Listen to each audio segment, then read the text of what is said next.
Okay, here we are. Hello, everyone, and thank you for joining today's webinar. We are here to talk about Torizon. Our modern software platform is partnering with Texas Instruments to simplify embedded development and cybersecurity compliance for TI's industry-leading MPUs. While we wait for more people to join, before we dive also in the real content, here are a few housekeeping notes. At the end of the session, we will have a Q&A. So if you have questions during the webinar, feel free to type them into the chat box and we will address them at the end. If you encounter any technical issue, such as audio problem or whatever else, please use the chat box and let us know. We will address as soon as possible. Lastly, this webinar is being recorded and will be available on demand on YouTube in about a week. And with that, let's get started. So my name is Stefano Viola, and I'm the Software Group Engineer Manager and Software Architect here at Toradex. Joining me today, Ron Birkert, that you can see here in the webcam. He is a software product manager, open source and security and Texas Instruments. And Ron will join us later in the webinar to present the more, let's say, hardware specific part covering the Texas Instrument portfolio, hardware and security. I don't know, Ron, if you want to say something for the presentation. Absolutely, Stefano. I just want to thank everyone once again for being with us today. We're so looking forward to having a good time with you. Yeah, thank you. So see you just in a moment. Let's just share with the audience the agenda here, what we will cover today. I will start with the general introduction about the Torizon project. Then, as I said, Ron will talk about the TI IM6X portfolio. Then I will continue talking a bit more specific about some of the Torizon feature. And then we will just do a very nice live demo. Hopefully everything will work because we'll be really live. And last but not least, we will start the Q&A session together with Ron. So what we do. At Torizon, we are passionate about making embedded computing simple and accessible, especially on the software side. Our mission is to deliver a modern, streamlined platform for developing, deploying, and maintaining IoT and embedded Linux system.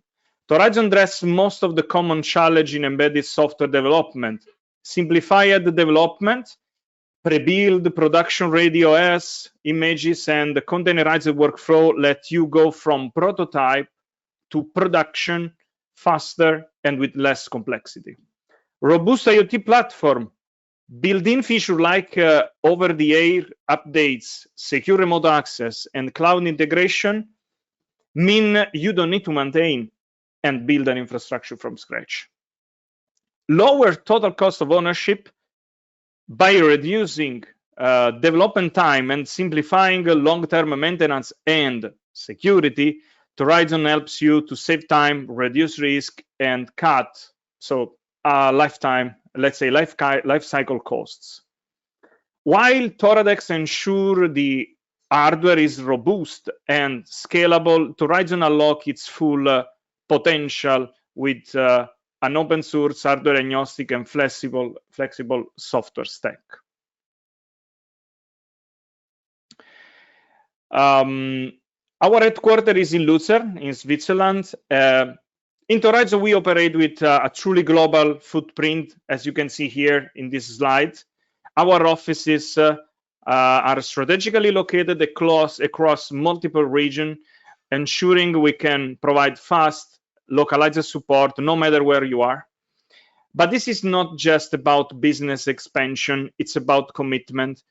By covering all the major time zones, we guarantee that whenever you need the technical assistance, Torizon's team is ready to respond quickly and effectively. This global presence is one of the main reasons we can provide excellent quality and service wherever your project takes you.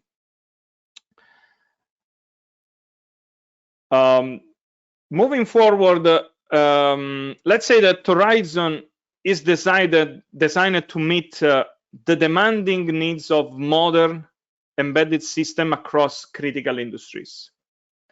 Those are the most important market that we usually covers with our solution: industrial automation and robotics, healthcare, transportation, energy and renewables, smart city. And across all these markets, Torizon delivered the same advantages: faster development, stronger security, and lower lifetime costs. Since our founding in 2003, we have grown into a global leader in embedded solution with some impressive numbers that tell our story. We have more than 3,000 active customers worldwide that trusted our technology for the mission-critical applications. More than 150 dedicated employees, where about the 70% of them are software engineers. We have, as I just showed a few moments ago, 8 strategic global offices to ensure the local support is always fast. And we have also more than 70 proven partners expanding our ecosystem and capabilities. This powerful combination of technical expertise, global reach, and strong partnership is why industry leaders choose our platform for their most demanding embedded application. And now we arrive to the moment of the first poll of the webinar. So you should see in a moment on your screen, the question: what secure OTA platform are you using today? Homegrown, open source, software as a service, commercial, other or known? Please vote. Let's take just wait a few seconds until that everyone votes here. I still see people voting. Let's wait, I don't know, 10 seconds. Okay, I think we can close the poll and publish the results. Okay, seems that most of you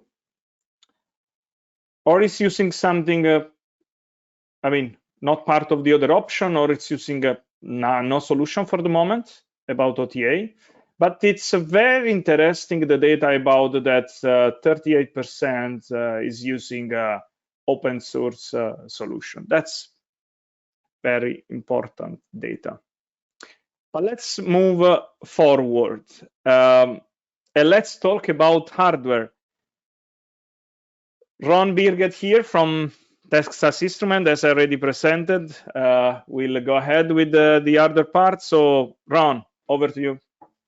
Absolutely. Thank you, Stefano. Thanks for that great overview as well.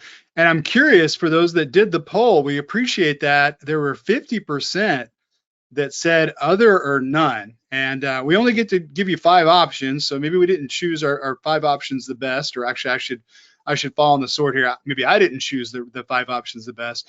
I would love to know whether it's other or none, since so many of you chose that. If you could drop that in the chat and share that with us, that would be really interesting. Maybe we can talk about that a little bit later on in the webinar.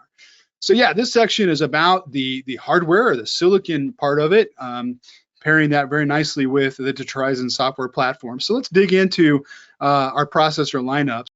TI's family of AM6X products is a pretty broad portfolio of devices. So it's a family. It's got several devices in it, but it's got several things that are the anchors of what this family is about.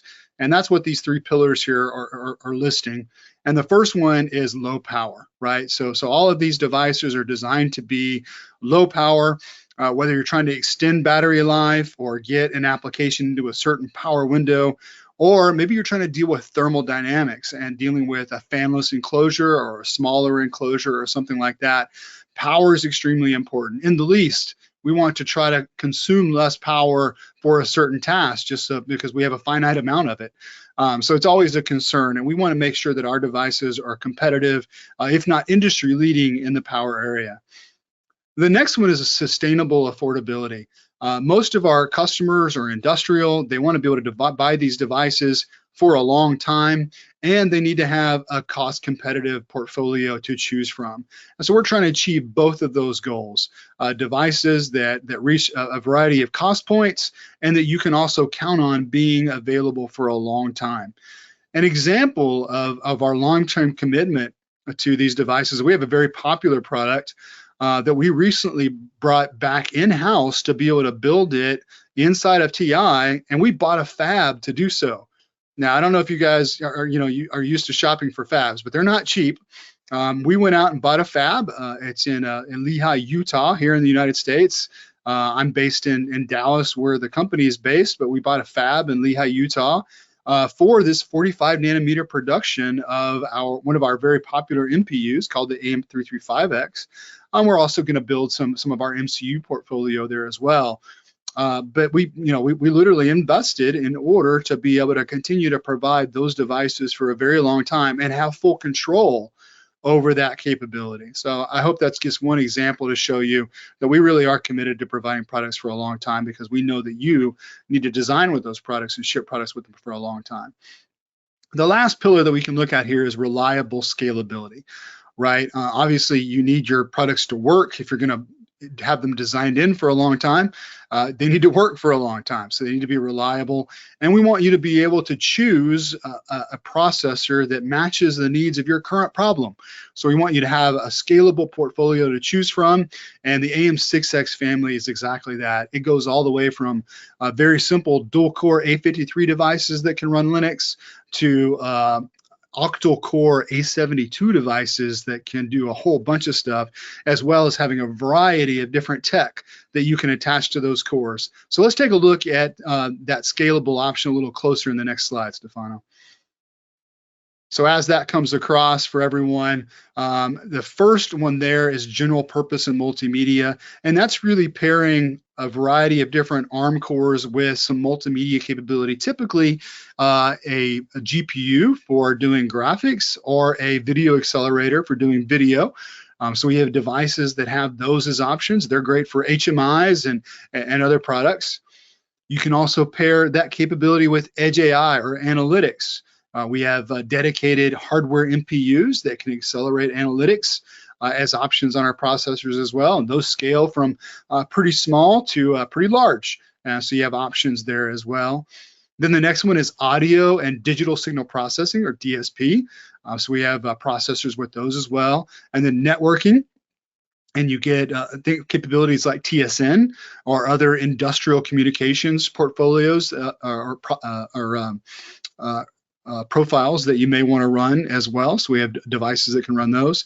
And then the last one's one of my favorites. It's real-time control. So we pair, typically non-real-time Cortex-A type cores to Cortex-R real-time cores from ARM in a variety of configurations. And those Cortex-R cores and sometimes Cortex-M cores as being part of the SoC can really help you do some cool real-time stuff as far as motor control and other low latency type applications that you just can't really do reliably with a Cortex-A.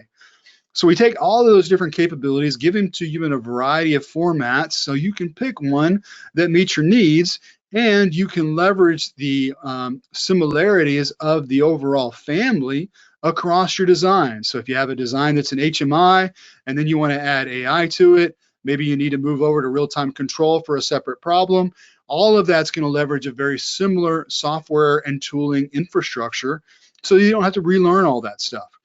Right? Nobody wants to have to relearn an SDK or a tool. It slows you down. It makes you less efficient. We all know that time to market and being able to do efficient engineering these days is extremely important. So we want to allow you to leverage that, and you can do that across this portfolio of devices with all these different capabilities and different configurations to meet the needs of your current challenge. and we do that foundationally with other elements included. So let's take the next look at the next slide, Stefano. So not only do we have the technology inside the silicon, as is demonstrated here by the outer boxes shown, we also include security. So we're talking today about how do you meet these coming security regulations that everyone's nervous about, trying to figure out. This entire family of devices includes security baked into the foundational architecture. All right, so we have security and safety capabilities across the portfolio, with security being foundational for everything. So whether you're building a compute module with graphics for an HMI, security's there. You're doing some kind of cool AI application, security is there. So security is always at the foundation of what we do. You get to do that. So let's put the poll up. And since we're talking about security, we're kind of curious about which security feature are you most concerned about? Which one keeps you up at night? You're like, man, I've got to do this to be able to meet these regulations, and I don't know anything, or I'm worried about it. So which one of these? So you've got secure boot as an option, data privacy, secure updates, application authentication, knowing that you're writing the right code, or maybe, you know, all of this scares you. So you want to do all of the above. So let us know what you're thinking. We're very curious to know how everyone is thinking out there. We'll leave this up for a little bit longer. And Stefano, I can't see the results. So whenever you think we've gotten a good quorum, you can go ahead and publish. Yeah, let's just wait a few more seconds. I still see someone voting. Stefano, what's your pick? What would you go with? I mean, of course, since I know almost all the points, I will go to the last one. But if we remove the last one, really, I think secure boot and secure updates are really the one that are kind of scaring, you know, from my point of view. I agree with you. I don't want to skew the results. I hope the voting's over, but I agree with you. Those yeah, are the two that I worry about as well. Yeah, I think we can close now the poll and publish the result and see how it went. Well, look at that. You and I are right in there with everyone else. We're all worried about these different functions. Secure boot popping up there. Data privacy got a few votes. That doesn't surprise me. I agree that that's a concern, and it's more of a concern in certain markets like medical, obviously. But then secure updates shows up as well. So I think we're in line with the rest of the audience. These are general concerns, and we're going to try to make those easier for you with the stuff that we're going to talk about today. So getting back to the presentation, thanks again for giving us your thoughts in the poll. And again, you're welcome to ask more questions or to give us more feedback in the chat if you'd like to. The heart of the AM6X security capability is really in the security controller that we include in the architecture of the devices. So the security controller is the heart of the security, primarily the secure boot, and getting the device going in a very secure manner, which is establish your root of trust and really get you going in a good way. And the security controller is, of course, it's got some processing capability with the Cortex-M cores. It's got ROM and RAM for some memory, but it's even got some peripherals. And then probably the most important part of the part that provides a lot of the capability is it's got secure storage for very important elements like your keys for your secure boot, and we put that in one-time programmable eFuses on our architecture. So that's where you would put your public key information for your authenticated boot, or you might put an encryption key in there to do encryption, and that is only accessible by the security controller. So it's protected by from the rest of the system. Your rogue Linux application can't get in there and get a hold of that key and export it out. When some of your MCU code on your real-time application, if somebody were able to hack in there and change that, it can't get access to this. It's truly protected by the security controller. The security controller is complemented by a cryptographic subsystem to accelerate all the cryptography that we're doing to bring about today's industry standards, right? All the nice algorithms that you hear about that are used for asymmetric and symmetric encryption, those are included in this accelerator in order to accelerate those functions, because a Cortex-M core, which is doing your secure boot application, doesn't really have a lot of horsepower to do some of these big algorithms. So augmenting that with hardware not only makes it somewhat more secure, but it also accelerates it quite a bit so that you can get decent boot times, or really good boot times if you need them, while you're still maintaining your security.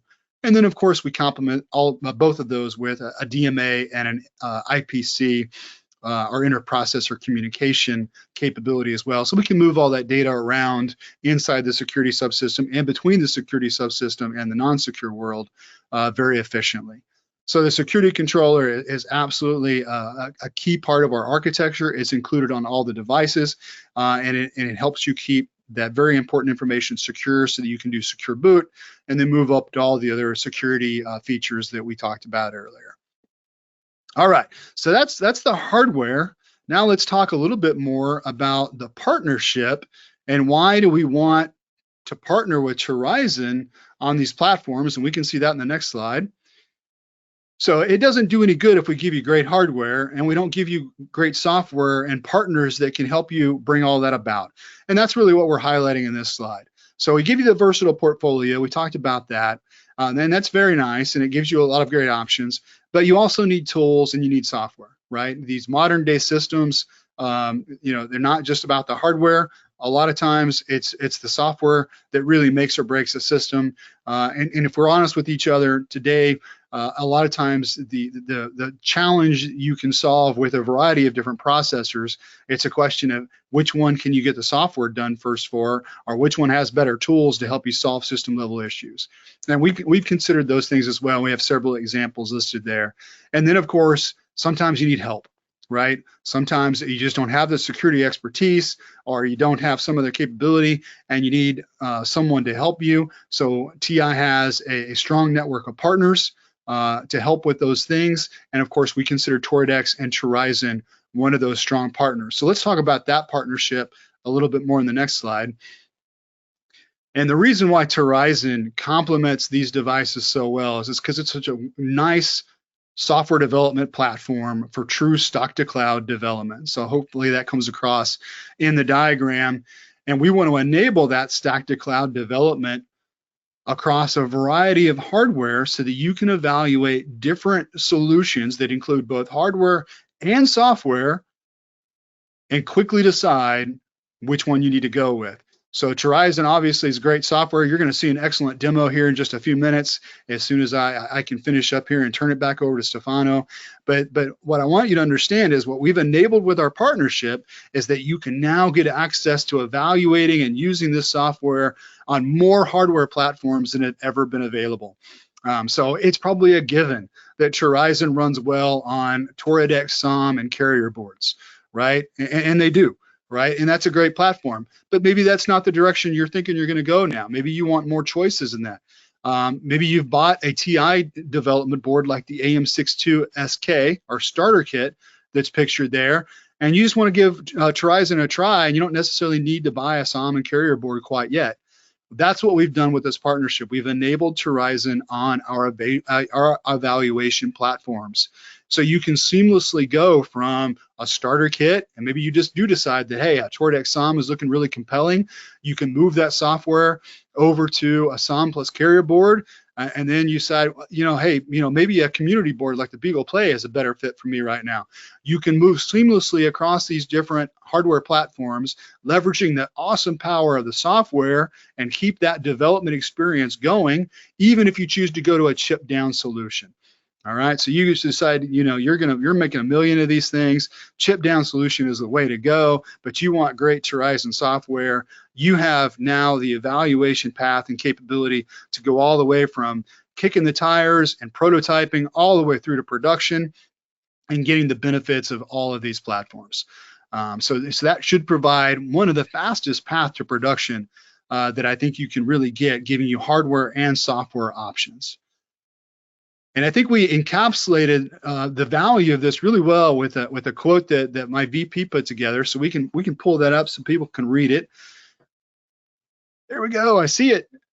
All right, here's the quote. And this is again from a TI VP. It says, "Our collaboration and with Torizon represents a significant step forward in helping manufacturers not only comply with evolving cybersecurity requirements, but also accelerate time to market." And that was Roland Sperlich, our Vice President and General Manager of Processors, where I work here at TI. And it finishes up by saying, together we are providing the tools and expertise needed to foster innovation in today's security conscious market. And I really couldn't summarize what the platform and the combination of our MPU platform and the AM6X family and Torizon and the power of Toradex production can really bring together. So I'm going to wrap it up there. Stefano, I'm so looking forward to the demo. I hope this was useful information for everyone. Yeah, thank you so much, Ron. So let's come back on the more software side here. All right, now we are stepping into the more technical part of the presentation. This slide here gives you a high-level overview of the entire Torizon platform and how it's interconnected. What you are seeing is the ecosystem around Torizon is not just an open source operating system, but a complete suite designed to simplify development, deployment, management, and maintenance of an embedded Linux device. On the left side of the screen, you'll notice the developer persona. This represents anyone working on application development, on system integration, or define device configuration, for example. Torizon integrates seamlessly with tools like Visual Studio Code, for example, where we develop internally an extension that help you to simplify the whole containers and application development workflow and allow you to easily, let's say, use popular frameworks like Qt, LVGL, Codesys, and other with ready templates. So basically, you have ready templates where you have a code example ready to be compiled and deployed. In this way, the developer will focus on functionality without worrying too much about low-level Linux complexity and security. Then on the right side, you can see the actual device in deployment. Whether it's industrial machine, control unit, or I don't know, field just vehicles, they can all be monitored and managed via the Torizon ecosystem. Now that we have seen the big picture, let's take a closer look on, let's say, on the more architectural part and how it's structured and what are the main components of the system. At the bottom of the slides, we have the hardware layer. Torizon is hardware agnostic, supporting a wide range of platforms, including, of course, your own eventually hardware made with Texas Instruments MPUs. Moving up, we get the Torizon OS, which is the core of the system. It's the operating system.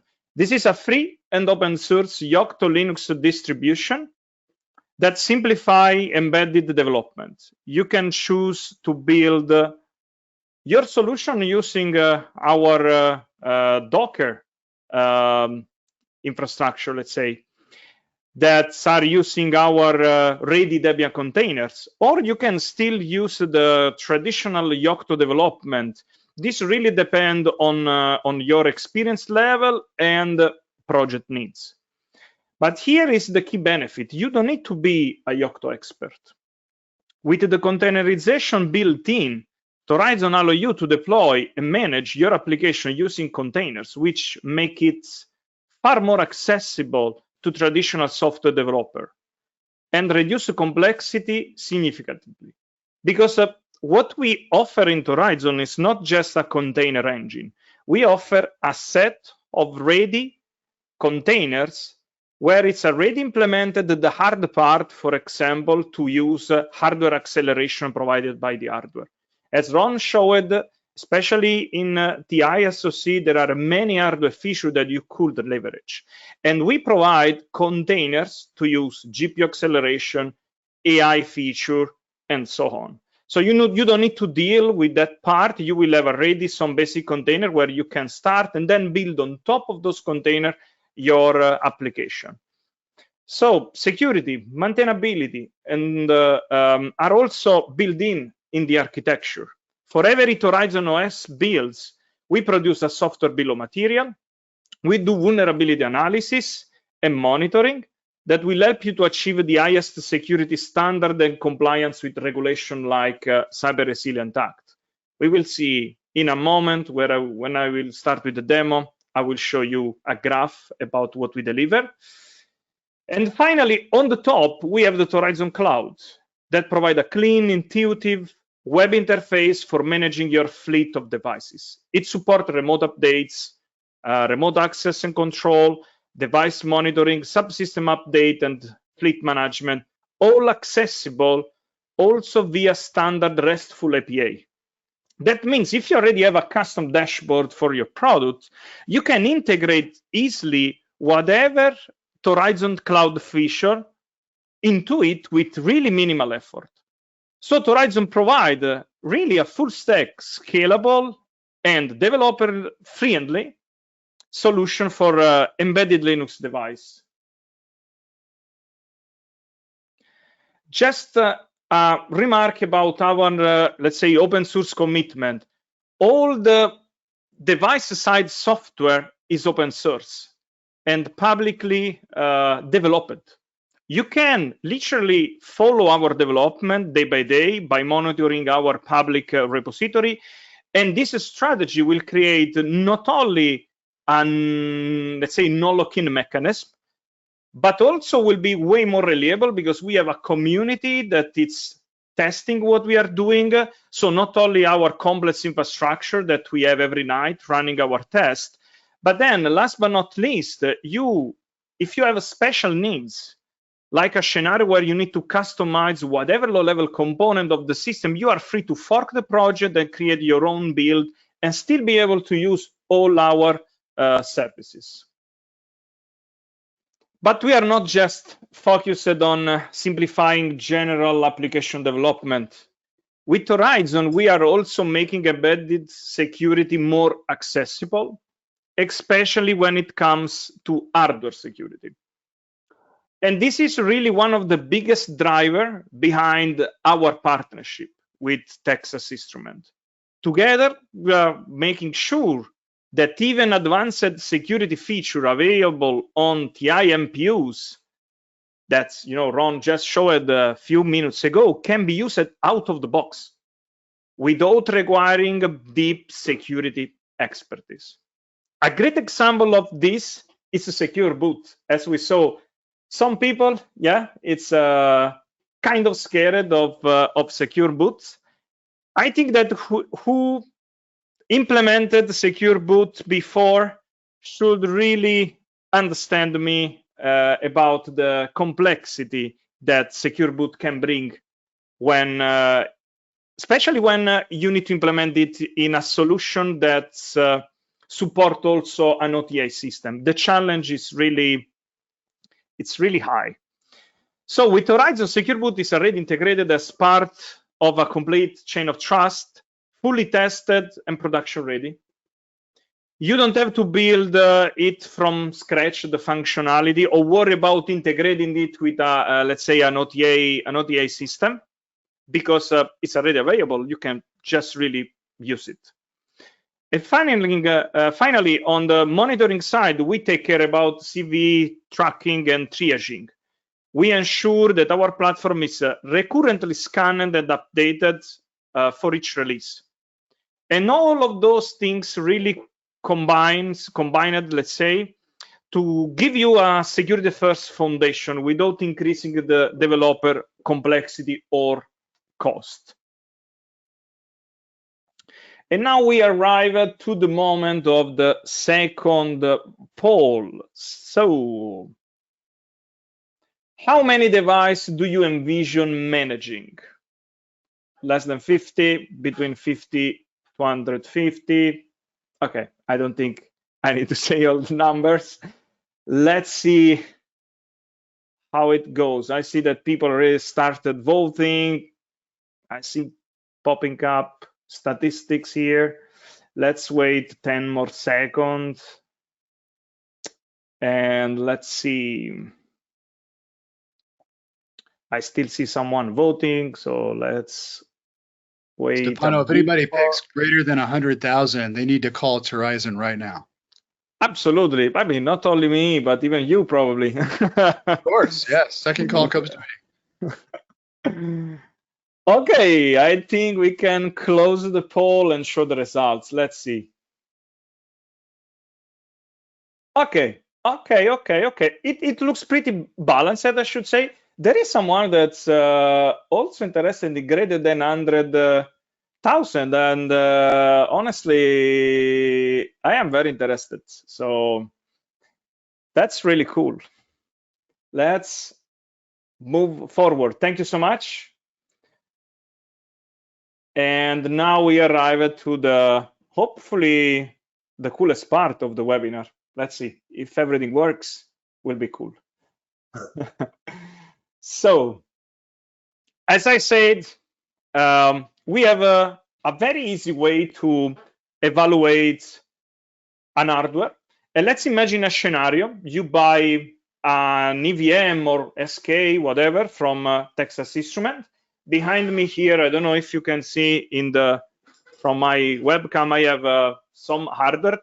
There are almost, I don't know, 15 devices here. It's like my personal fleet.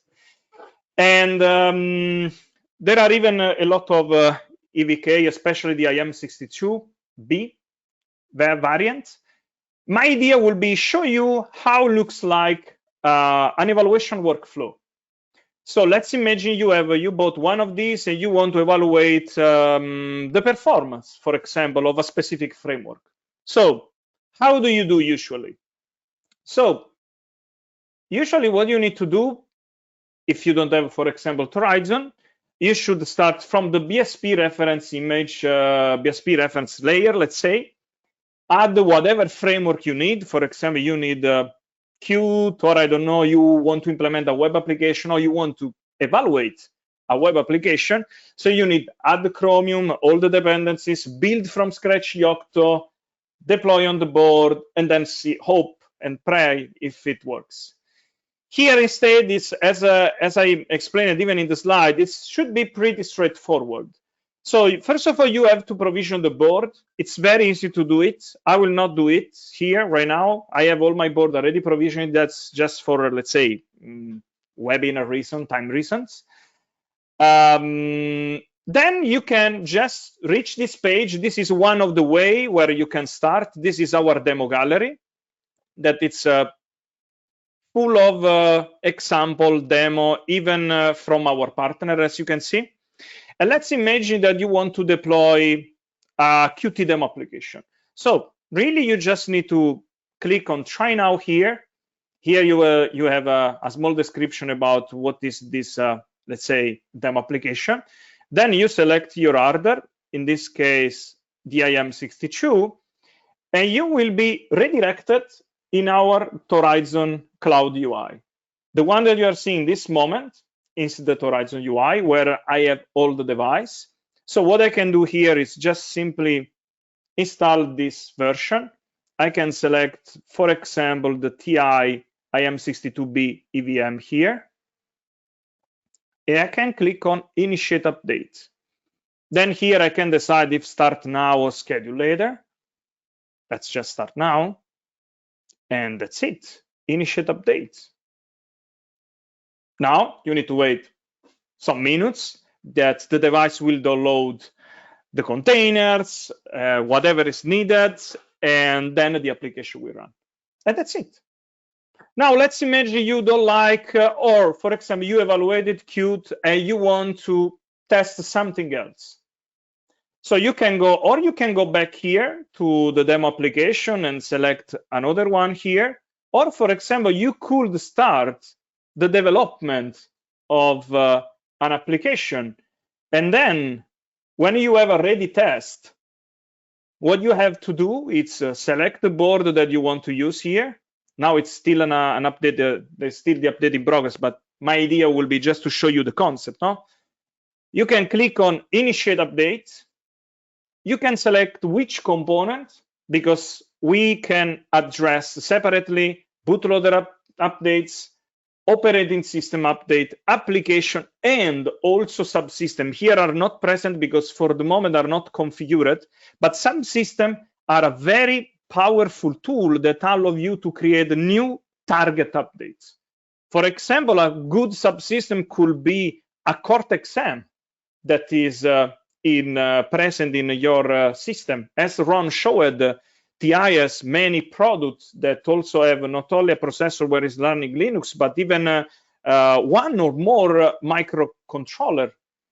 And so here you could define your own subsystem and target, for example, a microcontroller update, but not only, could be whatever you want because it's a generic system to target update, could even be used to deploy configuration, for example.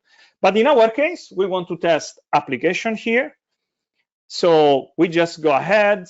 Then here we can select my packages, because as soon as you develop your application and you publish the application on our cloud here, will be between your packages here.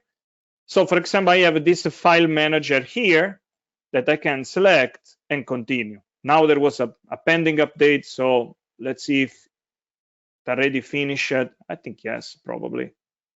Yeah, they're still running the update. But in any case, that's the flow. Now, let's go back to the dashboard here, and then to the device view, because I want to show you also the work that we do on the CV analysis and monitoring, because I think it's extremely important, especially in this period that, as you know, the Cyber Resilience Act is already in force since the December 2024. Now we are in this limbo where all the companies should prepare whatever is needed on their, let's say, use case to address all the requirements. But with Torizon, the life will be way more easy, because what we do, for example, let's still go to the TI IM62B here. It's just that for every operating system version that we build, we run the CV analysis. We do the scan, but it's not just limited to the scan and report whatever vulnerability we find, because as you can see, the number of vulnerability here is pretty high this is a generic Linux system at the end. As you can see, most of the CVEs come from the kernel components. And but as you can see here, there are a different category. There are a lot marked as not affected. This is, for example, this is all our work here. We have a specialized team that work full-time on this, that is able to go through every CVE and understand if a specific CVE it's really affect the system or not. Then if you click here, you can see even the detail here, because we don't only, let's say, classify a specific vulnerability with not affected. We also add, for example, extra information. In this case, what I can highlight here is the justification. We always try to specify why this is not affected. And this specific case is very easy, because yeah, the system, the scanning system was, let's say, warning us about a possible vulnerability, but then looking in detail in our current build of Torizon, the code is not present. So this vulnerability basically will not affect your system. And how you can actually use it, because of course this is an analysis made for our operating system. It's not an analysis that include eventually the final application. So here, the whole system is made to be reusable, because you can download here, where you see here, download the SBOM. You don't only download the SBOM, that is, SBOM means software bill of material. You don't not only download, let's say, a list of packages and version that are included in a specific version of Torizon OS. But here it's a combined SBOM. We combine the software bill of material with this extended, let's say, vulnerability analysis made by us. There is a standard, let's say, data model that we can use here. For the software bill of material, we use Cyclone DX. And for the vulnerability analysis, we use the VEX format, and these two things can be merged together. So basically, when you download the software bill of material, you download even all our analysis. This means that you can start from this, let's say, file, and then eventually take care about whatever you are going to add to the system. If it's an application, I don't know, with Qt, you need to take care about whatever you are going to add as dependencies and so on. But you don't need to do the work from scratch. You don't have to analyze 800 vulnerability. You will end up to analyze 10, 20. I mean, depend of the project that you have. And this is way less work. You don't need a full team of security experts running this. And let's consider this is not a one-time job. It's not something that you do one time, okay, it's done. This graph that I'm showing you, it's valid in this moment. This night can be that a new vulnerability pop up and you need to take care about it. So that's why we have a constant monitoring, a nightly constant monitoring to try to understand as soon as a new vulnerability pop up to be able to, let's say, fix it and provide an OS update or whatever component updates, could be even the bootloader, for example, in our case. We are able to address it. Okay, so I think one last thing that I could show is we have way more features here in the platform. I'm not going really to show you everything. Something very quick that I could show, it's the metric part, because we have the device monitoring feature, and we are able to provide some metric to the system here. It's also possible to customize. For the moment, I am reporting just a CPU temperature, memory. Actually, I duplicated this one of the temperature, but yeah, you can add whatever parameter you want. For example, one is really useful. It's monitoring the usage of the MMC from the block point of view, to be, let's say, aware if there is happening something on the wearing level of the MMC, for example. The system can warn you about it. Or, for example, this is really useful because imagine if in a fleet of devices you have a couple of devices at 80 degrees that go a bit out of the average. So probably something is going on there that require attention. And that's the exactly moment where we can use eventually the next feature, that is remote access, that you can use actually to debug what's going on a specific device, for example. It's very easy to use. I can just run one now and see if it works here. It's just a matter to click this button. It's not that we have an always open connection from the device. This is on demand and it's very secure. So as soon as we create the session, the system provides you a link here that you can copy and then use let's say, in whatever command line here. Let's see if it works. Why doesn't it work? That's always the demo effect. That probably I haven't copied well. Let me see. Okay, it's always this copy paste at some time. Okay. Yeah, as you can see, I am now exactly in the board here, in the VM, and yeah. I think that's it for the demo. Let me just remind you one important thing. So how you can monitoring our progress on the supporting Torizon for all the TI starter kits. I suggest you to go in this page here, and you can see the status of every board here, and you will be able eventually, as soon as they are available, to download it, test it, and get whatever other extra information about this beautiful partnership that we started here. So meanwhile, I will call back my co-host Ron, because we are close to the Q&A session. There is just one last slide, because it seems that we are going to do another webinar pretty soon, Ron. So I can't wait. Yeah, that's going to be exciting. I've been around embedded systems for a long time, and now we're hearing about containers, which are really designed for the cloud and have a lot of advantages. But can we use these in embedded systems? Can you truly write a container that you could run in the cloud or anywhere else and also run it on a resource-constrained embedded system? I think that's going to be a great discussion, Stefano. I'm really looking forward to it.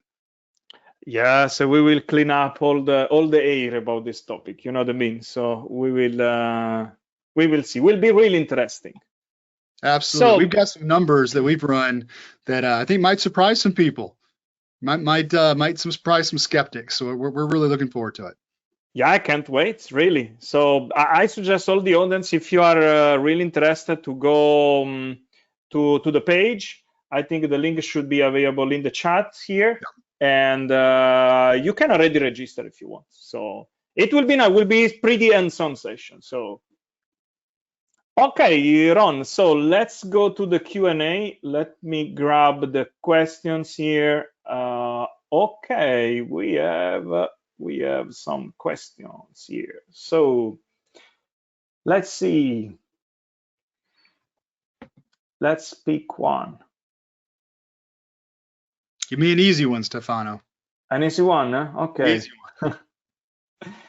How much do security feature cost for TI devices? I think this is pretty easy, no? That is an easy one. Thank you. They don't have any additional cost. So we include security. We know most industries need it these days, and it's growing. So absolutely, security is baked in and is included in the price of our product. I don't like saying free because that sounds like it doesn't have any value, but it's no additional cost to buying the device. You get the security.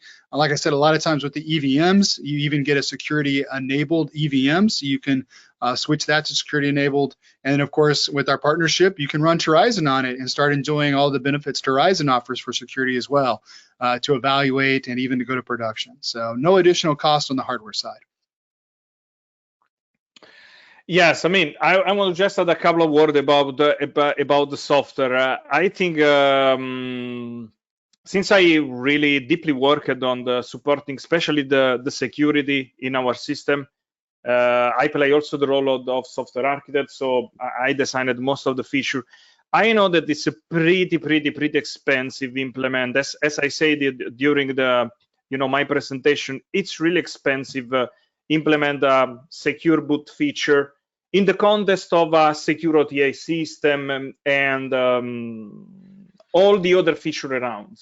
So because again, it's not only about signing the bootloader and make it booting on the board, it's about supporting the full chain of trust. This is very expensive. This can require even 1 year of development, so of a very talented engineer. In our case, this it's something that people can just save, because with using a TI with the nice hardware security feature and Torizon that make easy to use, this should be something that lower really a lot the cost in general. So I really invite everyone to try out this. Absolutely. And with with things like the EU CRA and the regulations that we're talking about, you may not have that year, right? So even if you want to try to save the money, if you want to have a device that you can have compliance on, and even if it takes you a year, it might not work out with the rest of your timeline. So getting that year back could mean the difference between having a product on the market and not having a product on the market, and that could be very expensive. Exactly, especially consider that CRA, I mean, secure boot, for example, it's a requirement for CRA, so you should do it. Yep. I saw popping up a question that I really like, so I want to just go through that one. How does the application processor communicate with the real-time processor on the SoC? I don't know, probably you can provide the hardware point of view, Ron, and I can talk about the software one. I don't know, or I can start as you want.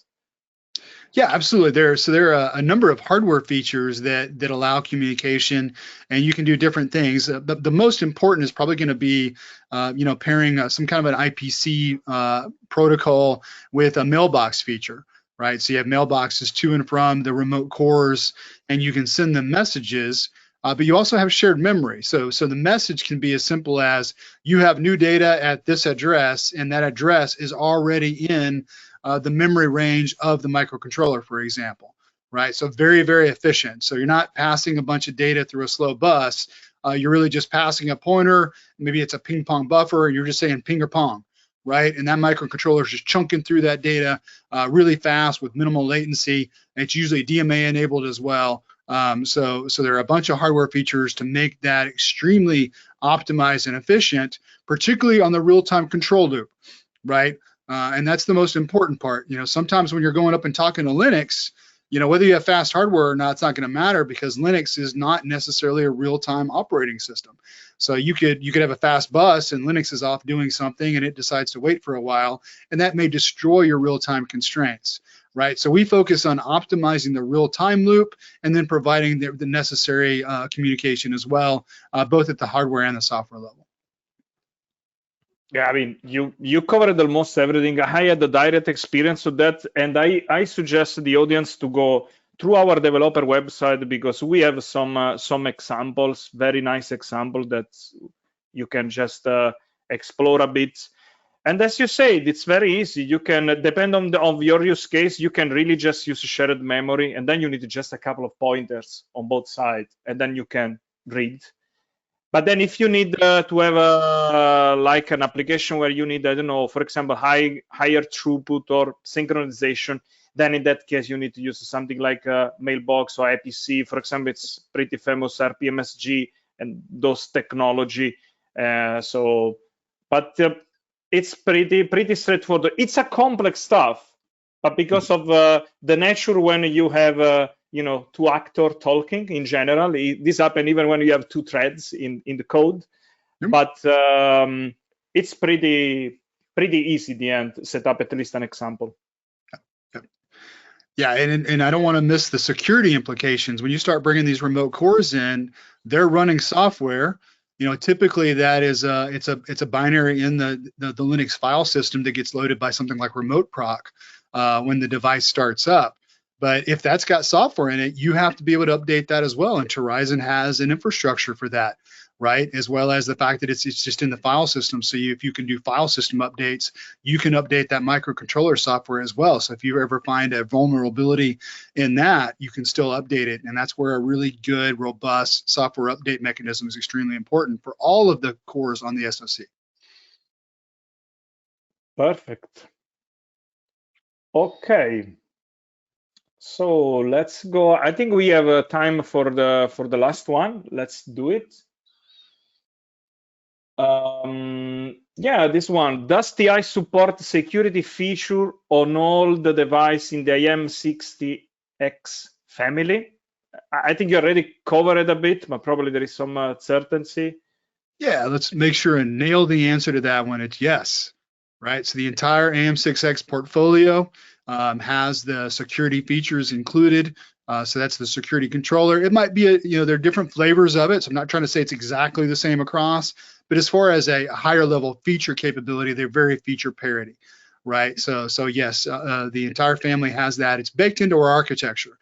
So when we go to create a new SoC, security is one of those blocks that gets pulled in. We just configure it, but it's always going to be there. Okay, Ron. I think we arrived to the end here.